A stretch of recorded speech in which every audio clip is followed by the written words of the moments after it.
হযরত জিবরাইল ডেকে বলেন, ইব্রাহিম, আল্লাহর খলিল ইব্রাহিম, এই পরীক্ষায় আপনি কেমনে পাশ করবেন? এটা কিভাবে সম্ভব? খতনা করবেন এখন কিভাবে? এখন আজম পাইব কই, খলিফা পাইব কই? আবার নবী, আদমের খেলাফ, মানিজ্যতের বিষয়, ঠিক কিনা? হযরত ইব্রাহিম ডেকে বলেন, জিবরাইল, এই যে আমার সামনে দেখো, আমি পাহাড়ের কিনারায় গিয়ে যেই কোরাল দিয়ে, আমার ধারালো কোরাল দিয়ে আমি যেই কাষ্ঠ কর্তন করি, আমি কাঠ কাটি, আপনি একটু আড়ালে গিয়ে দাঁড়ান, আমি নিজের হাতে আমি আমার নিজের খতনা করে দিব। সুবহানাল্লাহ পড়বেন না? কত বড় কঠিন পরীক্ষা এটা, চিন্তা করে দেখেন গা। নিজের হাতে নিজে খতনা করছে, সুবহানাল্লাহ। কিতাব পড়ে দেখি অসংখ্য, জানি আর কয়টা, মানে সুবহানাল্লাহ। আল্লাহ তাআলা হযরত ইব্রাহিমকে কত পরীক্ষা করছেন, এক কথায় আল্লাহ তাআলা বলে ফাতাম্মাহুন, he completed all the test, he succeeded, সমস্ত বিষয়ে উনি উত্তীর্ণ হয়ে গেছেন, সুবহানাল্লাহ। সবাই জানি কাহিনী, আল্লাহ তাআলা বলে দিলেন, ইব্রাহিম, তোমার বেগম সারার কথা তুমি শোনো। কার কথা?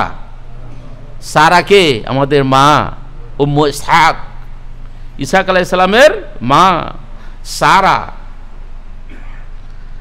আল্লাহ তাআলা ডেকে বলেন, খলিল আমার, আপনার বেগম সারার কথা আপনি শুনুন। আপনি হাজরাকে আর ইসমাইলকে মরু প্রান্তরে নিয়ে তাদেরকে রেখে আসুন। রাখলাম, ঠিক আছে, রেখে দিয়ে চলে আসেন।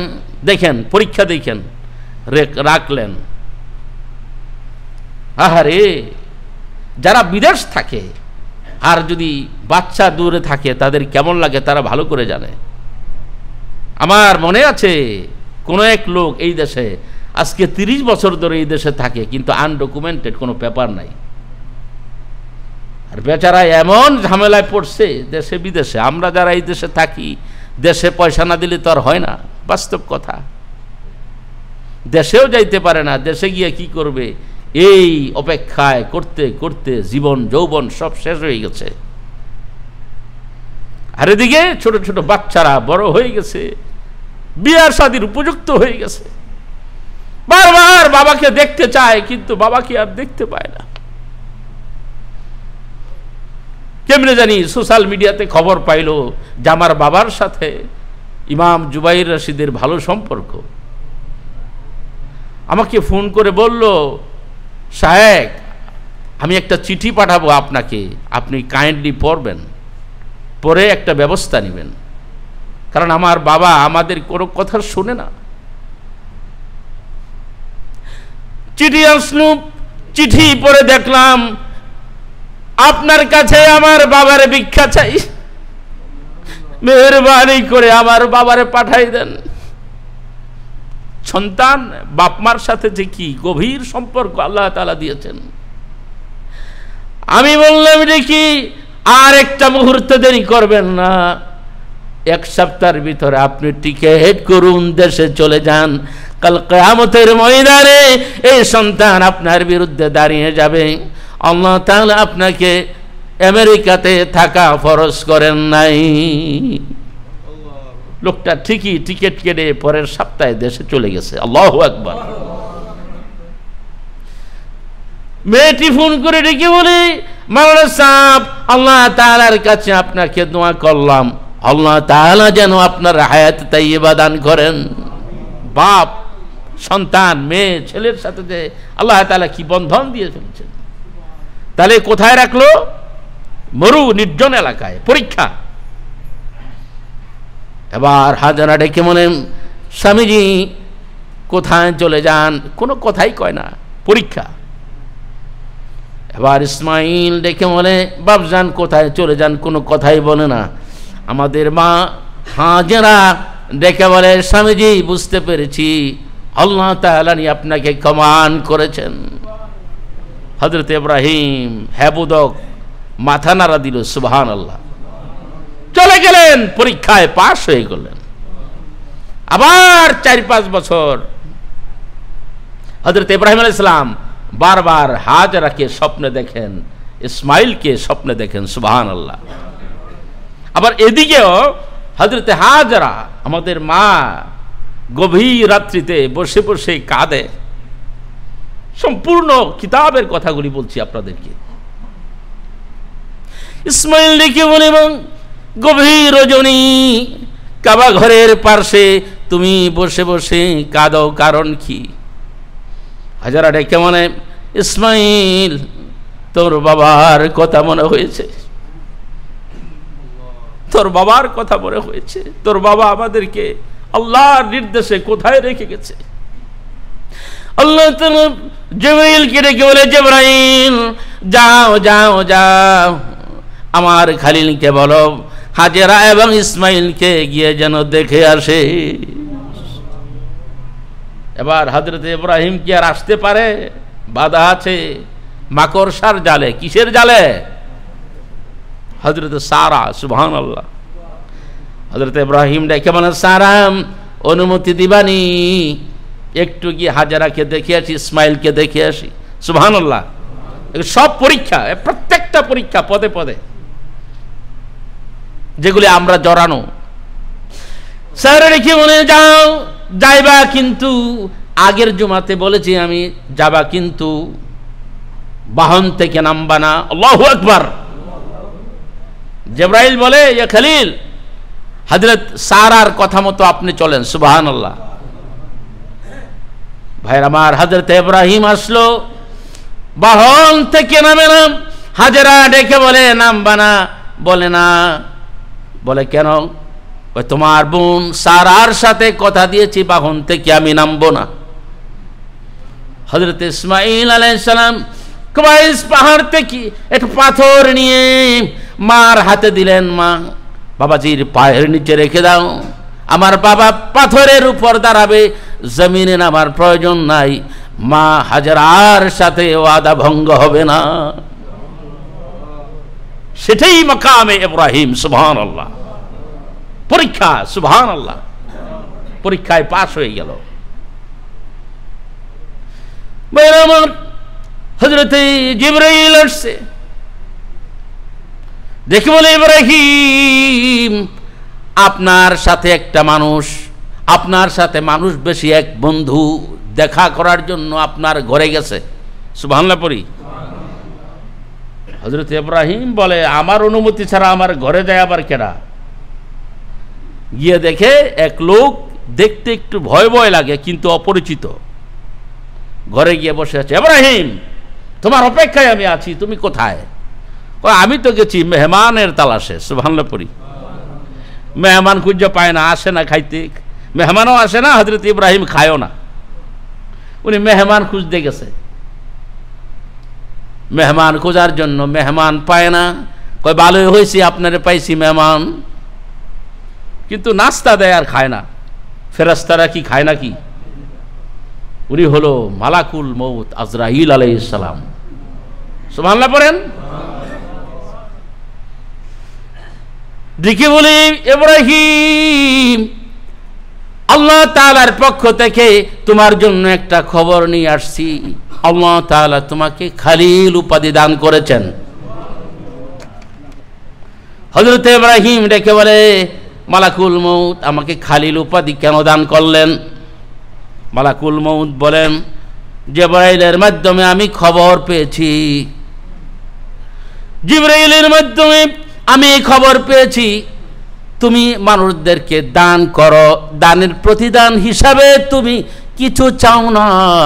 আল্লাহ তাআলা এই গুণের কারণে তোমারে খালিল উপাধি দিয়েছেন। সুবহানাল্লাহ পড়ি, আলহামদুলিল্লাহ পড়ি। খালিল উপাধি পাইছেন কেন? আপনি মানুষদেরকে দান করেন কিন্তু প্রতিদানে কিছু চান না। সুবহানাল্লাহ। এই গুণটা আল্লাহ তাআলার কাছে খুব পছন্দ হয়েছে। আপনার তো অসংখ্য গুণ আছেই, শুধু এই যে আপনার গুণটা, যা আপনি মানুষকে শুধু দেনই আর কিছু চান না, তাদের কাছে কোনো প্রতিদান চান না, এই জন্য আল্লাহ তাআলা আপনাকে খলিল উপাধি দান করেছেন। সুবহানাল্লাহ পড়ি। এই গুণটা যদি আমাদের মধ্যে থাকে আমরা মানুষের মতো মানুষ হয়ে যাব। এই গুণটা যদি আমরা অর্জন করতে পারি, আমরা তো সারা জীবন কত রকম হযরত ইব্রাহিম ইসলামের কাহিনী শুনি, সবাই আমরা জানি শুনতে শুনতে, আর আমাদেরও প্রতি বছর এই চাঁদে এইগুলি তো বলতে হয়, জাস্ট রিমাইন্ডিং। কিন্তু কিছু কিছু হযরত ইব্রাহিম আলাইহিস সালামের গুণ, সেগুলো যদি আমরা দখল করতে পারি, ঠিকই আমরা সেই মুসলমানের মতো মুসলমান হয়ে যাব। হযরত ইব্রাহিম আলাইহিস সালাম আল্লাহ তাআলা এমন গুণ দান করেছেন।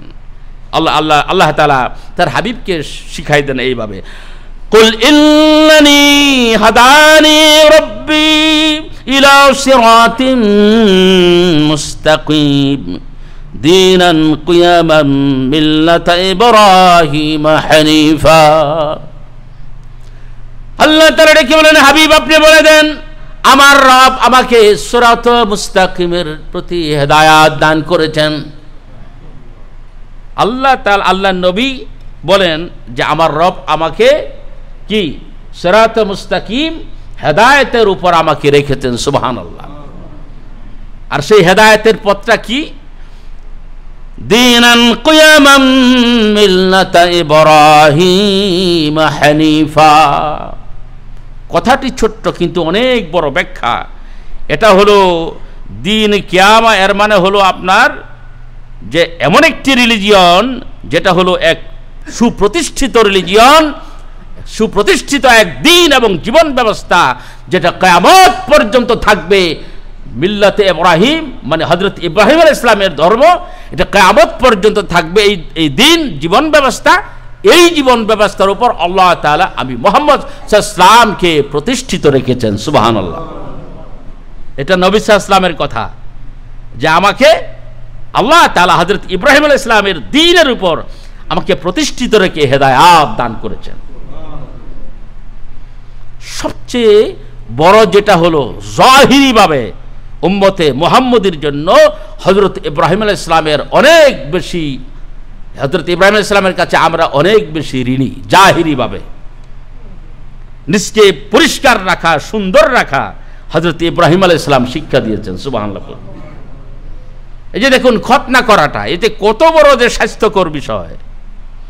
এখন যারা পৌত্তলিক মূর্তি পূজক তারাও নাকি খতনা করে, কারণ ডাক্তাররা বলে বিভিন্ন রকম আপনার ভাইরাস থেকে, বিভিন্ন রকম ডিজিজ থেকে মানুষে মুক্ত হওয়ার জন্য তারা এখন মুসলমান লাগে না, বেশিরভাগ লোকেরাই জন্মের পরেই এগুলি খতনা করে দেয়। তারপরে আমরা মাগরিবের নামাজের আগে হাদিসগুলি পড়ি যে মোষ ছোট করা, দাড়িকে সুন্দর করে রাখা, শরীরকে পরিষ্কার রাখা, নাককে পরিষ্কার করা, পানি দিয়ে শৌচকার্য করা, নাভির নিচের পশমকে পরিষ্কার রাখা, নিজকে পরিষ্কার পরিচ্ছন্ন রাখা, সবগুলি হযরত ইব্রাহিম আলাইহিস সালামের সুন্নাহ, যেগুলি আর কোন রিলিজিয়নের মধ্যে এইগুলি নাই। আপনি গিয়ে দেখেন ইহুদিদের দাড়ির দিকে চাইয়া দেখেন, দাড়ি কই গেছে। মুশরিকদের, পৌত্তলিকদের যারা যারা আপনার ব্রাহ্মণ আছে, যারা ঠাকুর আছে, তাদের দাড়ির দিকে চাইয়া দেখেন তাদের দাড়ি কই গেছে, কারণ তারা মিল্লাতে ইব্রাহিমের মধ্যে নাই। আর আমরা আছি মিল্লাতে ইব্রাহিমের দিকে। হযরত ইব্রাহিম আলাইহিস সালামকে আমার ফলো করতেই হবে, নইলে আমি মুসলমানই হতে পারবো না। সুবহানাল্লাহ পড়ি। এই জন্য আমাদের চেহারা এত সুন্দর, আমরা এত পরিষ্কার। সুবহানাল্লাহ পড়ি। অবশেষে সেটা হলো পানি দিয়ে নিজকে পরিচ্ছন্ন রাখা। সুবহানাল্লাহ। পানি দিয়ে নিজকে কি রাখা? পরিচ্ছন্ন রাখা, যেটা আর অন্যান্য জাতির মধ্যে সেটা নাই। শুধু নেপকিন ইউজ করে, জানেননি আপনারা এগুলি? শুধু নেপকিন ইউজ করে। হযরত ইব্রাহিম আলাইহিস সালাম বলছে যে না, আল ইনতিকাসু বিল মা, তোমার শৌচ কার্য করতে হবে পানির মাধ্যমে। সুবহানাল্লাহ। আলহামদুলিল্লাহ পড়েন। আপনি চিন্তা করে দেখেন কত গুরুত্বপূর্ণ কাজ এগুলি। ভাইরা আমার, এখানে বলা হয়েছে হানিফ। হানিফ মানে হলো হযরত ইব্রাহিম আলাইহিস সালাম 24 ঘন্টায় যিনি তার রবের দিকে মনোনিবেশ যিনি করেন, ওনার নাম হলো হানিফ। 24টা ঘন্টাই যিনি তার রবের প্রতি মনোযোগী হন উনি কি হানিফ। সুবহানাল্লাহ।